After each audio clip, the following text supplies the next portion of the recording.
오늘은 잠언 17장 1절에서 14절 말씀입니다. 오늘 말씀에서 솔로몬은 우리에게 악인들의 삶의 모습을 보여줍니다. 먼저 1절 말씀을 보겠습니다. 마른 떡 한 조각만 있고도 화목하는 것이 육선이 집에 가득하고 다투는 것보다 나으니라. 그러니까 미련한 자들은 아무리 재물이 많아도 서로 늘 다투고 싸웁니다. 그 다음 4절에서 5절 말씀을 보겠습니다. 악을 행하는 자는 괴사한 입술을 잘 듣고 거짓말을 하는 자는 악한 혀에 귀를 기울이느니라. 가난한 자를 조롱하는 자는 이를 지으신 주를 멸시하는 자요 사람의 재앙을 기뻐하는 자는 형벌을 면치 못할 자니라. 즉 악한 자들은 괴사한 입술 곧 부당한 말들을 잘 듣고 또 자기 입으로 거짓말하는 자들의 귀는 악한 말에 더 활짝 열려 있습니다. 그러니까 그들에게는 하나님 말씀을 들을 귀가 없습니다. 또 그들은 가난한 자를 조롱하고 사람의 재앙을 기뻐합니다. 겉으로 조용해도 속으로 이런 마음을 품고 있으면 악인입니다. 또 7절에서 솔로몬은 이렇게 말합니다. 지나친 말을 하는 것도 미련한 자에게 합당치 아니하거든 하물며 거짓말을 하는 것이 존귀한 자에게 합당하겠느냐. 이렇게 악인들의 악한 행실은 그들이 하는 말로 알아볼 수 있습니다. 그들은 지나친 말과 거짓말을 합니다.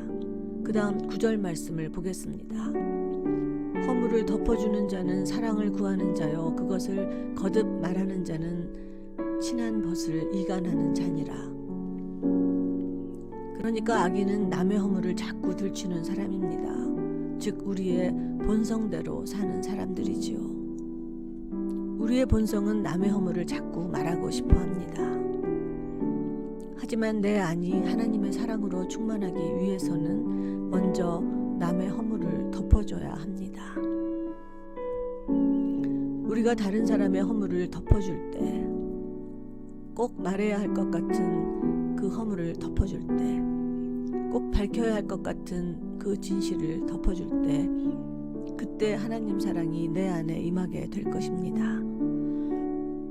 이렇게 내 안에 하나님 사랑이 충만하게 하려면 내가 먼저 용서하고 허물을 덮어주는 그런 내 본성을 초월하는 행동을 해야만 합니다. 인간의 본성은 원래가 자기중심적이고 악하기 때문입니다. 그래서 우리는 끊임없이 남의 허물을 들추고 공격하기를 멈추지 않습니다. 겉으로 말이 없고 얌전한 사람도 속으로는 늘 남의 허물을 들추고 또 들춥니다. 그런 자들은 공동체의 반역에만 힘쓰고 공동체를 해치는 사람들입니다. 그래서 솔로몬은 11절에서 악한 자는 반역만 힘쓰나니 그러므로 그에게 잔인한 사자가 보냄을 입으리라 라고 합니다.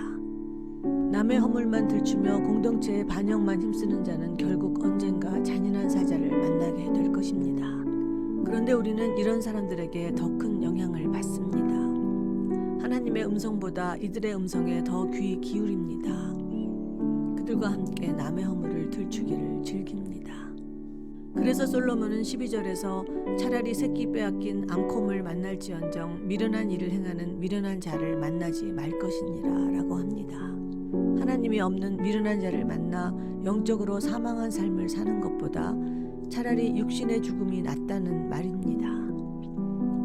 이렇게 악인들은 거짓말을 하고 남에 대한 험담을 하고 가난한 자들을 조롱하고 남이 재앙을 만나면 기뻐하는 자들입니다.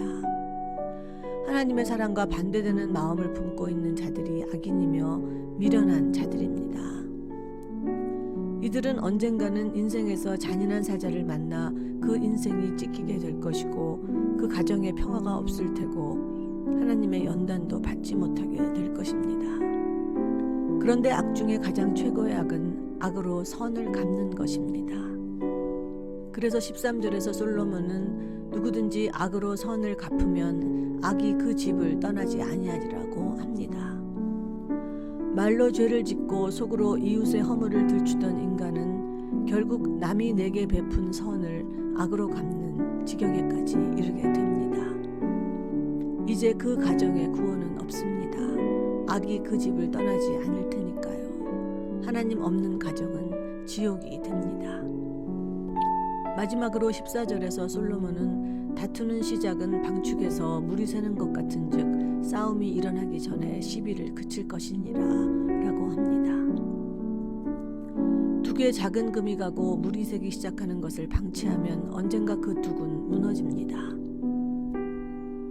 지나친 말을 하고 거짓말을 하고 남의 허물을 들추며 서로 소곤거리는 작은 일들을 방치하면 결국 악으로 선을 갚는 일까지 이르게 되고 이제 그 가정은 악이 지배하는 가정이 됩니다. 그동안 믿음으로 쌓아온 영혼의 둑이 한순간에 무너져 내리게 됩니다. 인간은 악해서 우리 영혼의 둑에는 매일매일 조금씩 금이 갑니다. 매일의 큐티 묵상은 매일 조금씩 눈에 보이지 않게 생겨나는 이 금들을 하나님의 말씀으로 메우는 시간입니다. 매일매일 조금씩 벌어지는 그 틈들을 말씀의 시멘트로 메우지 않으면 언젠가 그 둑은 한순간에 무너져 내리게 될 것입니다.